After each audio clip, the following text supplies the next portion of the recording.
শায়নে বাবা, কি কি এটা? খেয়ে বলেন সন্ধ্যার নাস্তা। ও আচ্ছা, দারুণ তো। গরম, সুন্দর। কি?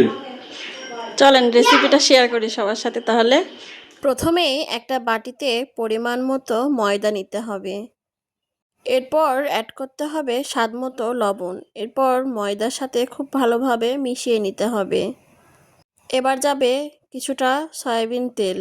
এরপর আবারও খুব ভালোভাবে ময়দার সাথে মিশিয়ে নিতে হবে। এভাবে মুঠো করলেই দেখবেন হাতের মধ্যে চলে আসছে খুব সহজেই।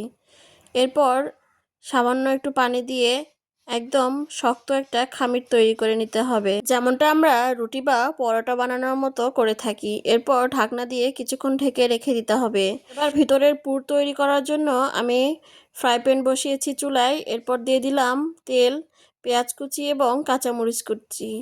এরপর সামান্য একটু ভেজে নিয়ে দিয়ে দিলাম আদা রসুন বাটা, লবণ, হলুদ গুঁড়া, সামান্য একটু মরিচের গুঁড়া। এরপর আবারও খুব ভালোভাবে মশলাটা কিছুক্ষণ কষিয়ে নিতে হবে।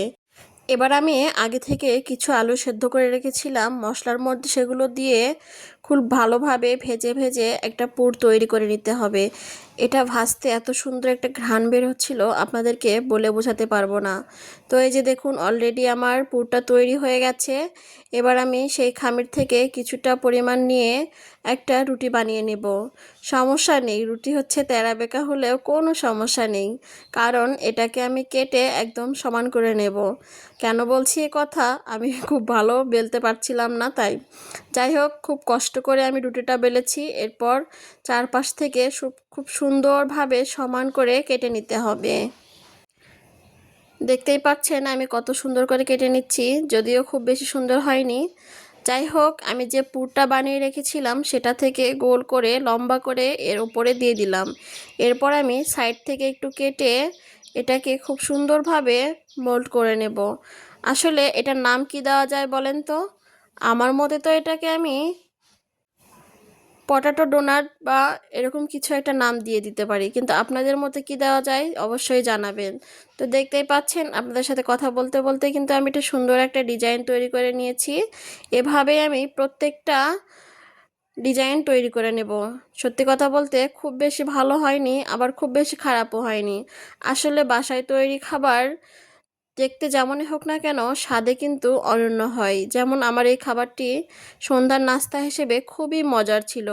তো এরপর আগে থেকে আমি কড়াইয়ে তেল দিয়ে রেখেছিলাম গরম হওয়ার জন্য। খুব বেশি তেল একদম গরম করা যাবে না, মিডিয়ামে থাকতে হবে।